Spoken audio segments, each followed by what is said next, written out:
Guiados por gobernantes que ejercían un poder absoluto y arquitectos que superaron las maravillas de la ingeniería romana, los bizantinos construyeron el acueducto más largo de la antigüedad. Unas murallas prácticamente invencibles. El Imperio bizantino fue la civilización más prominente durante la Edad de las Tinieblas. 8 de noviembre del año 324 de nuestra era. Después de 2 décadas de una sangrienta guerra civil, el emperador Constantino finalmente se hace con el control absoluto de todo el Imperio romano.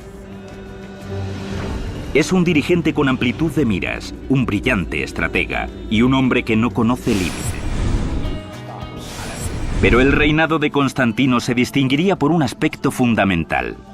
A diferencia de todos los emperadores anteriores, Constantino se sometería a un poder superior, al de nuestro Señor Jesucristo.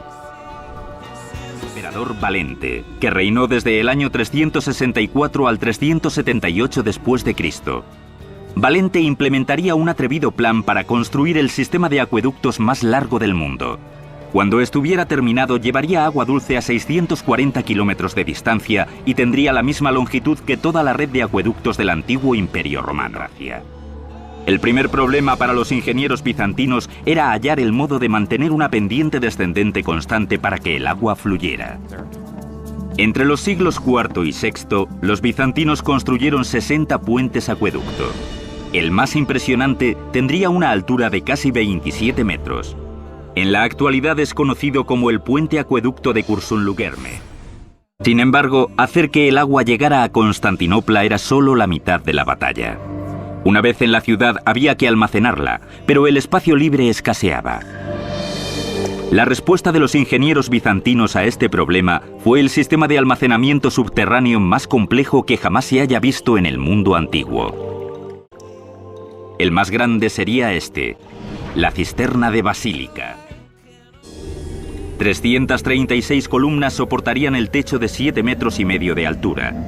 Con 153 metros de largo por 77 de ancho, la cisterna de Basílica podía almacenar el agua necesaria para llenar 27 piscinas olímpicas. Pero una oleada de violencia procedente de las lejanas estepas de Mongolia estaba a punto de convulsionar Europa. El ataque iría encabezado por un hombre llamado Atila, y su ejército no tardaría en llegar a las puertas de Constantinopla.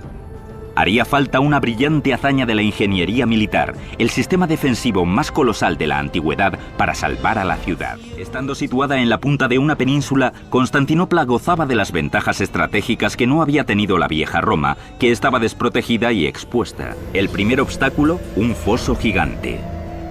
Detrás, un parapeto exterior. Y después, una muralla exterior nueva de 3 metros de altura y 2 metros de grosor. La última línea de defensa y la más impresionante con mucho sería la gigantesca muralla interior original, completamente reconstruida y anclada en sus 96 torreones gigantes. Los ingenieros bizantinos se centraron después en proteger a la ciudad de las amenazas por mar. Su solución fue ingeniosa y muy eficaz. Una cadena gigante, una de las más grandes que jamás se hayan construido.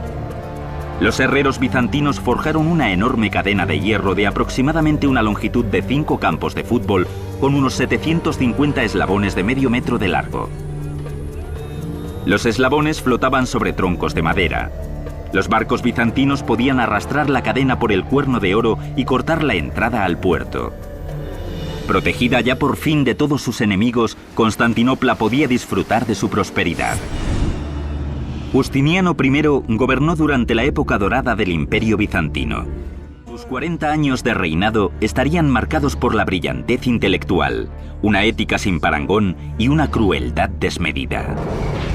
2 años antes de ascender al trono, Justiniano se casó con una bella y tenaz mujer llamada Teodora. Juntos, Justiniano y Teodora gobernarían el imperio de igual a igual. Justiniano se dio cuenta inmediatamente de que su legado sería reconstruir la vieja gloria de la antigua Roma. Comenzó reclamando territorios en Occidente que se habían perdido hacía mucho tiempo. En Constantinopla, Justiniano se lanzó a una campaña de construcción urbanística. El hipódromo era el centro de la vida pública de Constantinopla. Concebido como un estadio para las carreras de carros, podía albergar hasta 100.000 personas. La construcción del hipódromo se había realizado a lo largo de los siglos. Era una obra monumental que incorporaba todas las técnicas de construcción conocidas. Tenía forma de U gigantesca y había tomado como modelo el famoso Circo Máximo romano. Tenía casi medio kilómetro de largo y una anchura superior a la de un campo de fútbol moderno.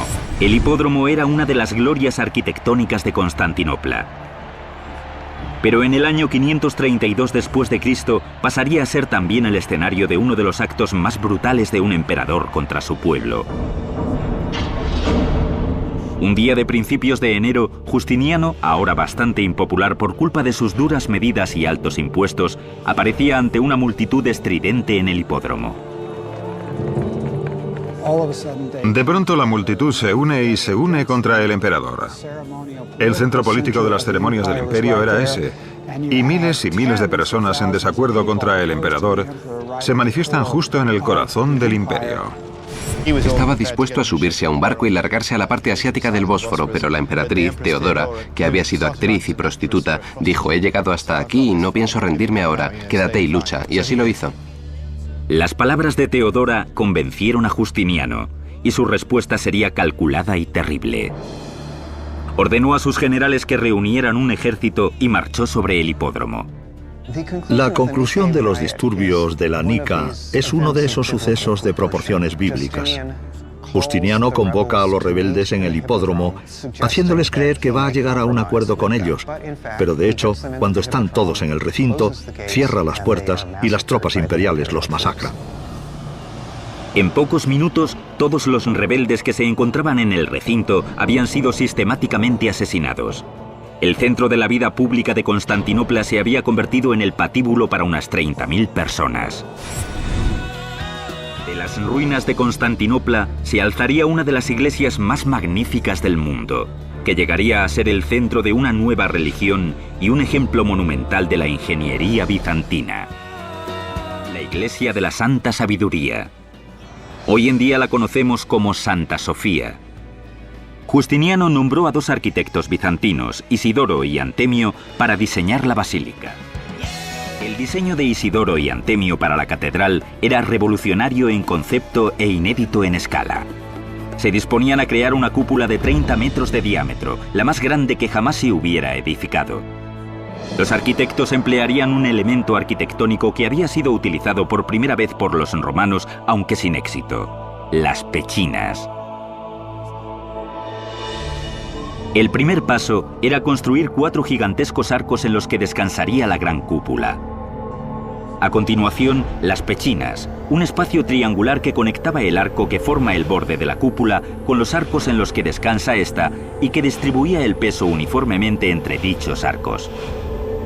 Añadiendo 2 semicúpulas más pequeñas, era posible crear un área incluso mayor. Con el empleo de las pechinas, los arquitectos de Justiniano pudieron edificar una cúpula gigante que parecía flotar en el aire. La cúpula se eleva hasta 55 metros de altura, siendo 9 metros más alta que la Estatua de la Libertad. Santa Sofía se consagró en el año 537, apenas 6 años después de colocarse la primera piedra. El emperador Justiniano había creado un eje para la cristiandad y había consolidado más si cabe a Constantinopla como la capital del mundo cristiano. A finales de su reinado, el imperio bizantino había alcanzado su mayor extensión e incluía Siria, Palestina, Asia Menor, Italia, Grecia y por el sur toda la costa norte de África y Egipto. Pero los bizantinos pagarían el precio de la expansión. Las casi constantes campañas militares de Justiniano, junto a su celo por reconstruir Constantinopla, llevaron a la ruina al imperio bizantino. Los emperadores que sucedieron a Justiniano durante los 3 siglos siguientes a su muerte gobernaron sobre un imperio progresivamente más pequeño. El artífice de la recuperación de los bizantinos fue Basilio II, un hombre del pueblo y uno de los mayores genios militares que haya conocido Bizancio. El gran enemigo de Basilio era el zar Samuel de Bulgaria, un reino eslavo que rivalizaba por el control de la península de los Balcanes. Después de sofocar una serie de rebeliones en su imperio, Basilio puso sus miras en el exterior, en restaurar los territorios imperiales perdidos. Decidido a recuperar la gloria de Bizancio, había ordenado a sus ingenieros diseñar un nuevo modelo de arma ofensiva letal: la catapulta. 29 de julio del año 1014, Basilio lanzó un ataque por sorpresa y venció al ejército búlgaro, capturando 14.000 hombres. Su venganza sería brutal. Los dejó ciegos a todos y de cada 100 hombres dejó a uno tuerto para que pudiera conducir al resto de vuelta a Bulgaria. Cuando Samuel vio a su ejército destrozado y mutilado, le dio un ataque y 2 días después murió. En 1453, los otomanos lanzaron una nueva arma sobre las imponentes murallas de Constantinopla. Al final, el ladrillo y la piedra no pudieron soportar el fuego de la artillería. Después de 1100 años, por fin se abría una brecha en las murallas fortificadas de Constantinopla. Constantinopla era ahora Estambul,